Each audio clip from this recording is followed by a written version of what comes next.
Seandainya seorang ayah mengatakan kepada janin yang masih dalam rahim ibunya, nah, nanti satu saat kamu akan keluar dari rahim ibu, kamu akan lihat matahari, kamu akan lihat bulan, kamu lihat berbagai macam hal, banyak daripada makhluk-makhluk Allah.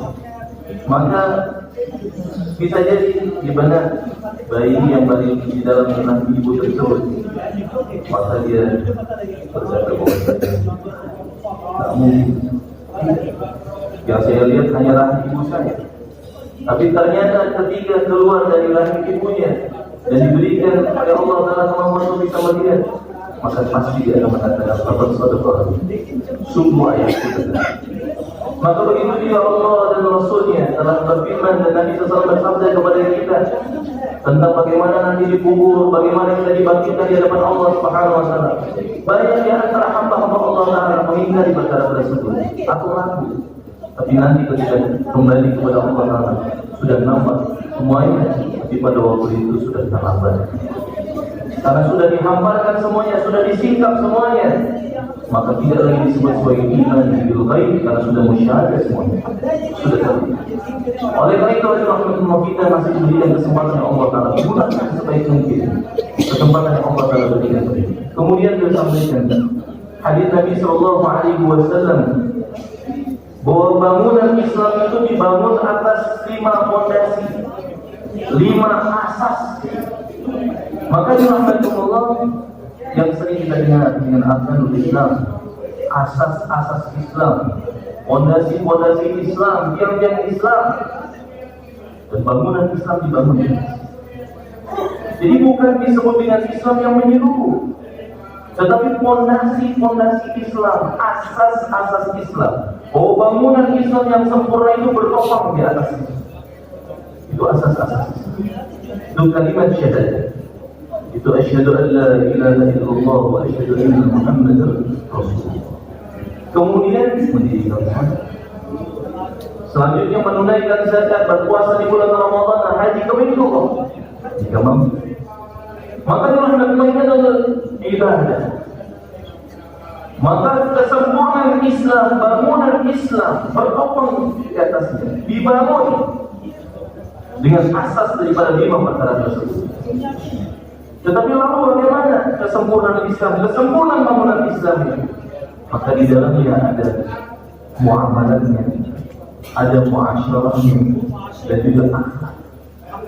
Dan yang paling berkesan dari kita di dunia, di hadapan hamba-hamba Allah Taala, dan akan menjadi sebab kejayaan kita, menjadi sebab kesuksesan kita, bukan hanya kita menyempurnakan ibadah kita, tetapi juga muamalah kita, muasyarah kita. Dan itu akan menjadi sebab kejayaan kita. Bahkan kalau seseorang ini ahli ibadah, tapi muamalahnya tidak betul, muasyarahnya tidak betul, akhlaknya tidak betul, maka itu menjadi sebab kebinasaan bagi kita. Bukankah kita dengar sering riwayat satu orang ahli ibadah, wanita, seorang wanita ahli ibadah, dia telah mengurung kucing dan tidak diberikan makan dan tidak dibiarkan untuk mencari makan sendiri. Dia dibukakan tempat kurungannya supaya cari makanan sendiri, tidak dilepaskan begitu. Maka ketika ditanyakan kepada baginda Rasulullah SAW, wanita tersebut adalah ahli neraka Allah. Pada ahli ibadah, karena subhanallah, Islam yang sempurna itu bukan hanya ibadah, tetapi muamalah, muasyarah.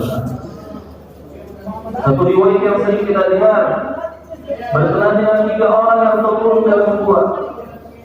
Maka pada waktu itu tertutupi mulut gua dengan batu yang sangat besar, sehingga tidak ada celah sedikit. Maka apa yang terjadi? Mereka bertawassul dengan amalan-amalan mereka. Maka mereka bermunajat, musyawarah, bagaimana apa yang kita buat? Kita munajat kepada Allah, minta kepada Allah, kita bertawassul dengan amalan kita. Maka mulai satu orang dia bermunajat, ya Allah, sesungguhnya aku memiliki kedua orang. Yang kedua orang tuaku sudah dalam keadaan sepuh, dan kemudian tidak aku memiliki anak istri. Dan aku serta keluarga tidak akan minum susu tidak akan makan sebelum kedua orang tua kami makan. Sampai satu saat, wahai Allah, sesungguhnya aku di waktu buruk mendekati tenggelam itu biasanya ada bahasa sendiri. Dalam bahasa Arabnya, susu onta yang diperah ketika waktu menjelang tenggelamnya. Kemudian dibawa, ketika dibawa ke rumah dalam perjalanannya agak jauh, maka pada waktu itu mendapati kedua orang tuanya sudah istirahat. Maka dia pun tetap dalam keadaan terjaga, khawatir orang tuanya bangun, kemudian menginginkan susu belum disiapkan. Maka ditunggu sampai bangun orang tua. Sedangkan istrinya belum minum, belum menikmati makanan dan minuman susu. Dan kemudian juga anaknya digendong sampai orang tuanya terjaga, dan kemudian baru disuguhkan kepada orang tuanya, dan kemudian setelah orang tuanya baru diberikan kepada putra dan istri. Maka orang tersebut berdoa, ya Allah, apabila Engkau terima, Engkau ridha dengan maka keluarkan kami, bantu kami, keluarkan kami dari masalah ini. Maka pintu gua tersebut yang ditutupi oleh batu yang sangat besar, batu tersebut bergeser. Mulai sedikit pencahayaan dan udara masuk. Tapi belum bisa keluar.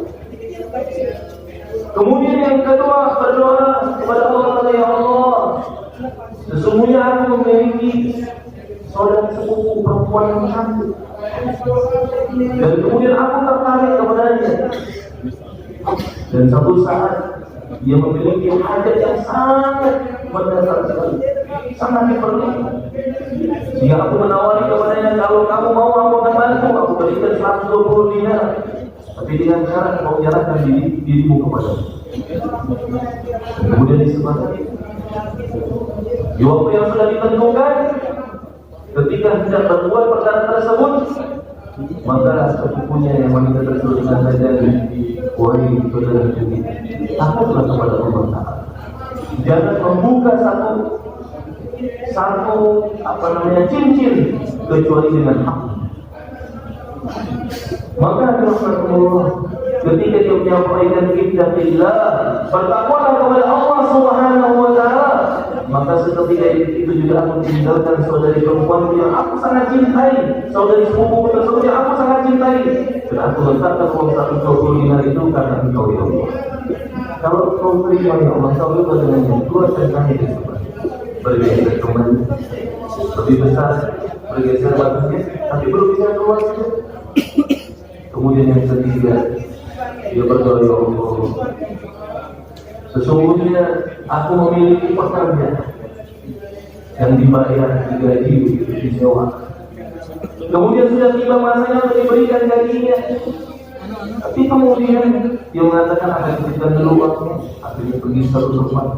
Kemudian dia pergi lama sekali, dan uang tersebut aku gunakan untuk bisnis dan sebagainya, untuk beternak, dan kemudian mendapatkan hasil yang begitu banyak, peternakan yang begitu luar biasa. Kemudian datang setelah beberapa waktu yang lama, kembali lagi pekerja tersebut dan meminta bayarannya. Maka aku katakan, itu semua yang ada peternakan tersebut miliknya. Apa? Benar? Iya, itu miliknya. Dan ya Allah, saudara tersebut, kalau apa yang aku buat itu adalah karena Engkau, yang telah ambil semuanya, tidak ditinggalkan sedikit pun. Kalau Engkau keluar dengannya, keluarkan kami dari semua permasalahan ini. Maka betul itu baru bergeser dan semua mereka bisa keluar dari hiburan tersebut. Apa pelajaran itu? Ternyata menyempurnakan muasyarah akhlak menjadi sebab najah, menjadi sebab keselamatan dunia. Dan orang akan berbesarnya dengan kita itu kalau muamalah kita baik, muasyarah kita baik, akhlak kita baik. Mereka bukan melihat ibadah kita, bukan melihat ucapan kita. Karena kita ini bukan ummatul qaul, tapi kita adalah ummatul amal. Bukan umat yang hanya bicara, tetapi kita adalah umat yang beramal. Maka dirahmatullah, Islam dibangun di atas 5 asas, dengan 5 asas. 5 asas. Ibadah juga termasuk di dalam Islam, tapi kesempurnaan Islam yang dibangun di dalam 5 fondasi tersebut adalah muamalah yang juga, muasyarah yang juga, karena sebab keselamatan. Bahkan ada ahli ibadah yang tadi disebutkan, orang wanita ahli ibadah yang sebab ketiga sudah merasa karena dia memberikan makan. Tapi juga ada ahli ibadah, dia berpuasa, dia sholat malam, tetapi dia menyakiti tetangganya. Maka ditanyakan kepada Rasulullah SAW, bagaimana? Maka Nabi SAW sampaikan, ia tidak sesungguhnya ia di dalam neraka yang Allah.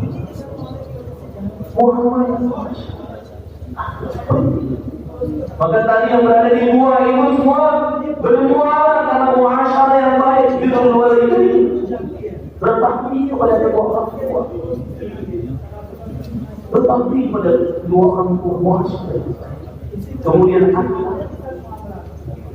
Lagi-lagi tersebut meninggalkan saudara sepupunya yang perempuan yang sangat cantik, yang sangat dia ingini, tapi dia tinggalkan karena Allah Ta'ala. Diberikan juga uangnya, tapi ditinggalkan. Dan yang ketiga tidak begitu, Muhammad begitu. Jadi sebab najahnya kita di dunia bukan hanya dengan ibadah kita, tetapi juga dengan muamalah, muasyarah dan akhlak. Karena kita dijadikan Allah Ta'ala sebagai ummatul amal, bukan hanya ummatul qaul, umat yang hanya bicara, tapi bagaimana kita umat yang beramal dengan muamalah yang baik, muasyarah yang baik dan akhlak yang baik.